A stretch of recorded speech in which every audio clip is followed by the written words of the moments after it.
What's up? How many of you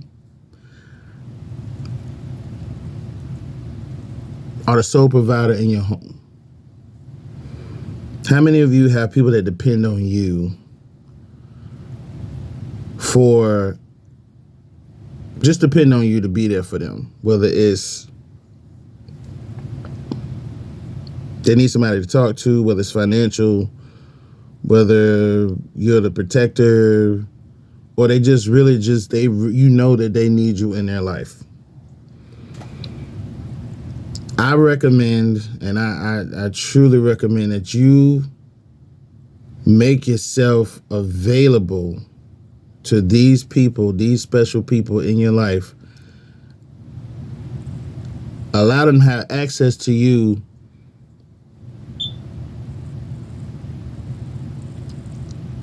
all the time. That they need to be able to access you. If you're at work, you like for me, I say, yo, my daughter, is going through some stuff. I got a couple other people that, they're going through some stuff, and I say, look, this is my work number. Make sure you have my work number in your phone. When you call this number, you tell them it's an emergency, and they will come get me, and I'll get on the phone. Because I want to make sure that she knows that I'm there for her. So she has 100% accessibility to me. If she need to come to my house, she don't have a house key, but if she need to come to my house and to call me, let me know she coming. I'll meet her here, or I'll have somebody come open the door for her.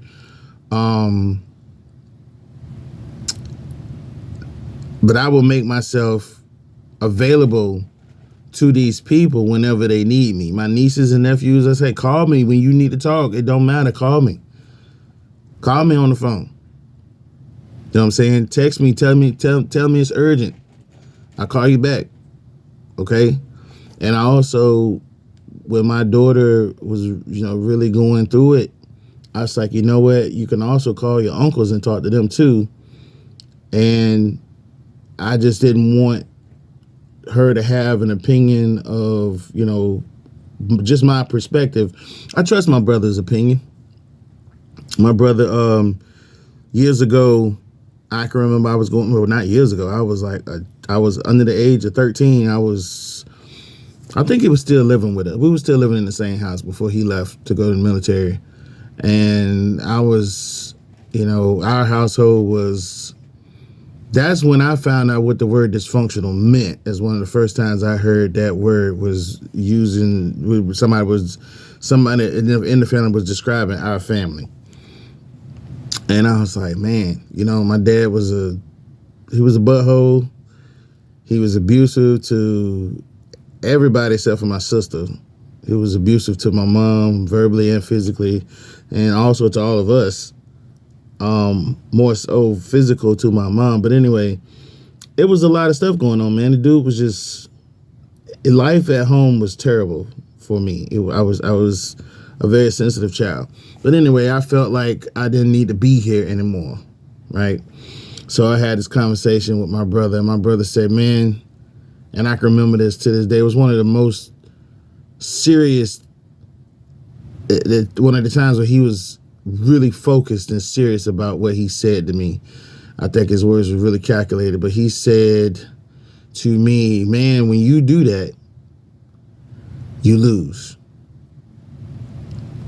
And you're never coming back. You lose, you give up on yourself when you do that. And you're never going to get it back. You're never going to get a chance to do it over again if you're successful. He says, that's the easy way out. And you shouldn't do that.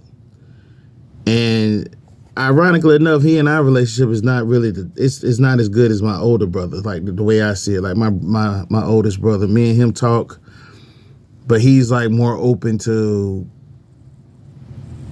he's more compassionate. My oldest brother is more compassionate. It's easier to vent to him than it is my younger brother. So my brother said that. My youngest brother, he said that to me, and it stuck with me for years. Because sometimes, man, I don't care what nobody say. You be in and out. Stuff that be happening to you, man, you be cracking. You know what I'm saying? You be in that junk like, oh, man, You know, what if I wasn't here? What if I wasn't here? How would these people feel? How would so and so feel? I bet they would hurt. And sometimes they come around to me like I be feeling real selfish in those moments.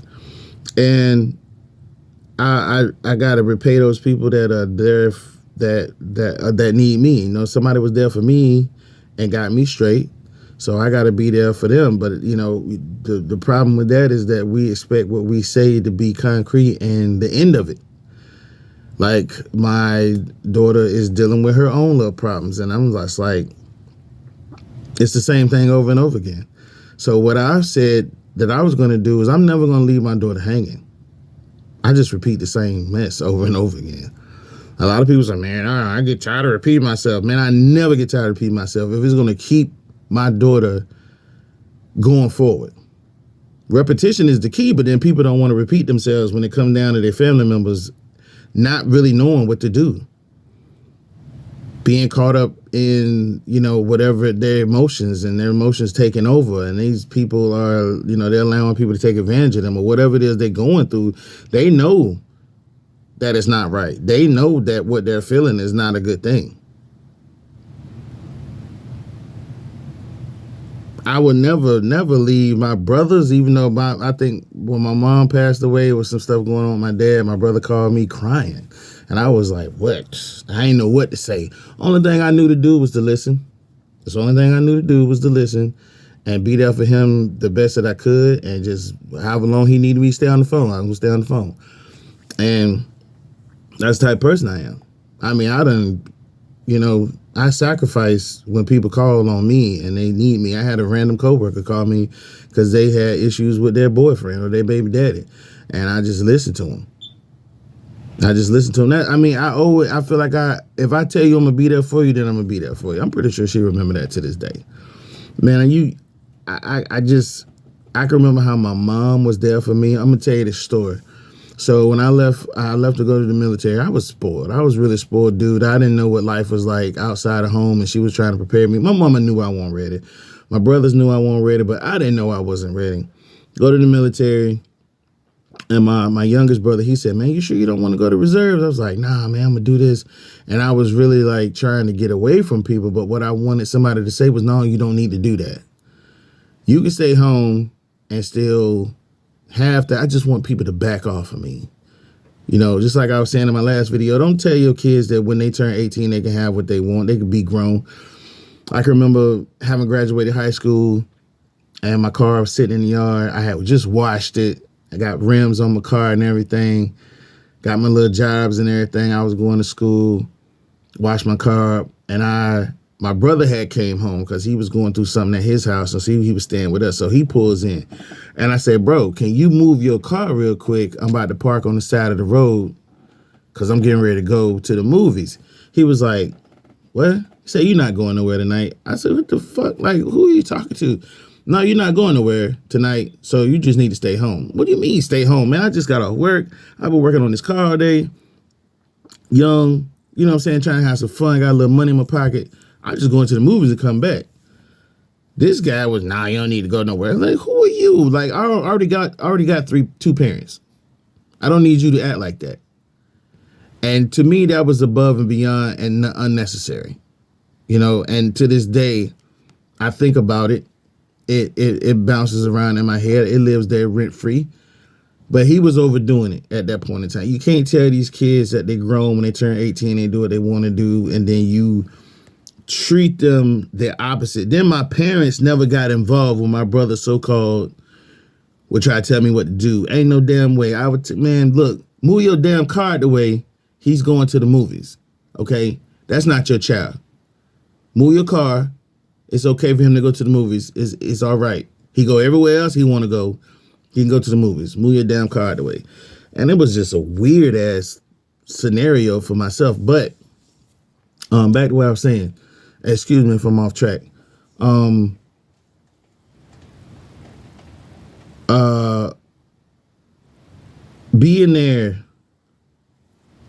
Being there for your my mom. I was in the military anyway. So I had got out of the military, and I was always calling my mom, hey mom, can I get some money? Can I get some money? So my mom was slick. My mom was always sending me savings bonds. You probably don't know what savings bonds are. She would always send me savings bonds, and they were old as hell. She had some of them dated before I was born. Like, you know what I'm saying? I would cash them in.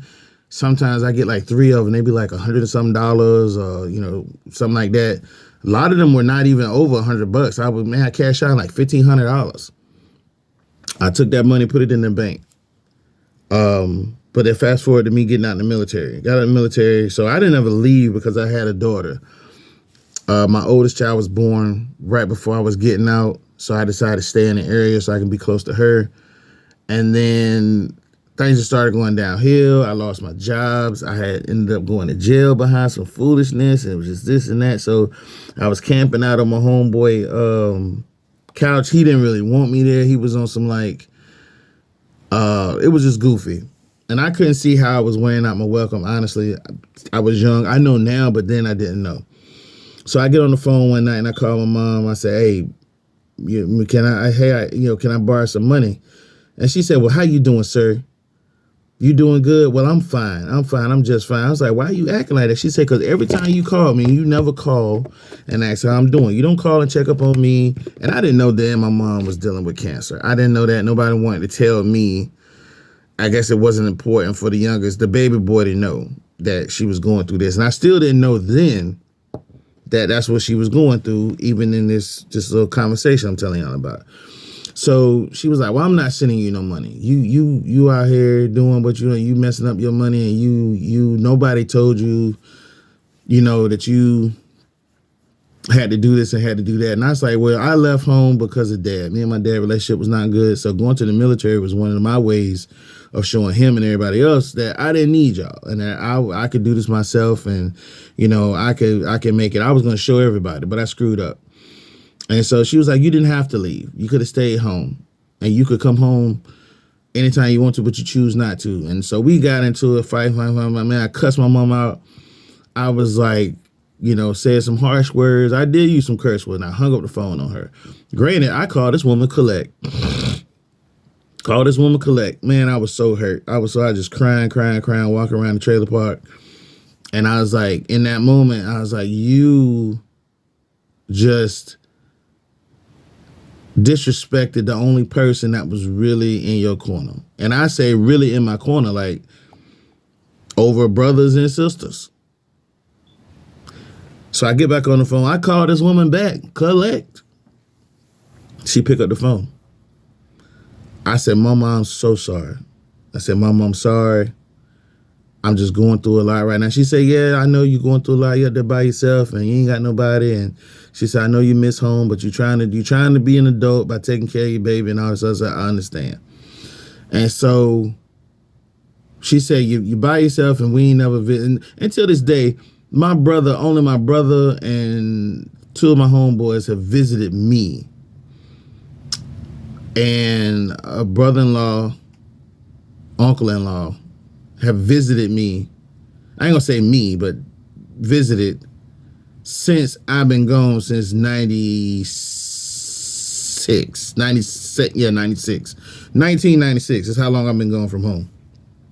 You gotta understand how that took a toll on somebody. When y'all care so much, but ain't nobody piling the car. Hey man, y'all come. Hey, I'm coming up to see y'all. We're gonna spend the weekend with you. Nobody's done that. When my daughter passed away, my brothers came up, brought their wives. 2 of my nieces and my great niece came. That was a really, really, really meaningful thing. I had a bunch of aunties that was watching online. I don't know how they got that information, but they was watching the funeral online. They were there in spirit. They was there with me. And it felt so great to know that, because every now and then a aunt was, yeah, I was watching the funeral. I was like, you was watching it too? So they was all linked up watching that. But as far as somebody getting in touch with me and like coming to stay for the weekend, that didn't happen.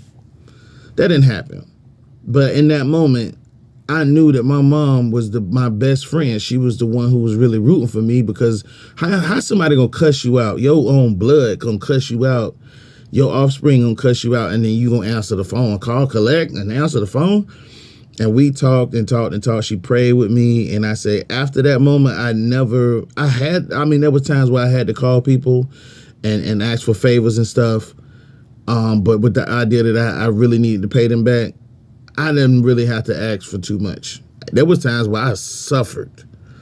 I was like, I can't afford this, so I can't afford to do this, so I'm gonna have to go without in order for me to pay my bills or for me to take care of this debt, so I didn't have to ask nobody for nothing. Man, when you do that, you have a clear mind. You have a clear head that you didn't have to ask somebody for something. But at the end of the day, my mom was always there for me. She made herself available to me. And even after I cussed her out on the phone, I called her back, collect. She answered the phone. You know, this woman sent me money anyway. She sent me money anyway. So I feel like I got to be like that for my kids. I got to be like that for those who are closest to me. But it does come to a point where you have to draw a line. It's like, look, mom, stop the bullshit, okay? I'm about to cut your ass off. For real. I'm going to still love you, but when I say cut them off, I mean, I'm not going to give you money. If you need to talk to me, you need to talk to somebody, you need somebody to be there for you, call me. Give me a call. My auntie May, which is my mom's, this is my great aunt. My mom's auntie, she texts me every day. Her and her daughter text me every day. They love me and they miss me and all this other stuff. Man, it's great. It's a great feeling when somebody's there for you. Make yourself available for somebody. If you say you love them, if you say you care, leave yourself available, totally open and accessible to somebody that you love, that you say you care about. Leave yourself accessible and available to them so they can feel loved, so they can know that somebody loves them. Be the one person that loves them. And love them to the best of your ability. You know, you might not be able to offer them finance. My auntie can't offer me finances, but you know, I guarantee if I call her and say, Auntie, I need you to pray with me, she'll pray with me. I call my cousin, same thing. Hey, can you pray with me? If somebody's giving you something that's important to you, that's going to help you through your day, or help you at least take the step out of the hole that you're in, take it. Somebody, I've been in financial situations and I tried to describe what it was like for other people. And I said, man, look, if you asking for $100 and I give you 20, you can't dictate how much money I'm supposed to give you, bruh or sister. And neither can I do that for anybody else. It's just like going to get a loan. You can't be approved for the loan that you wanted.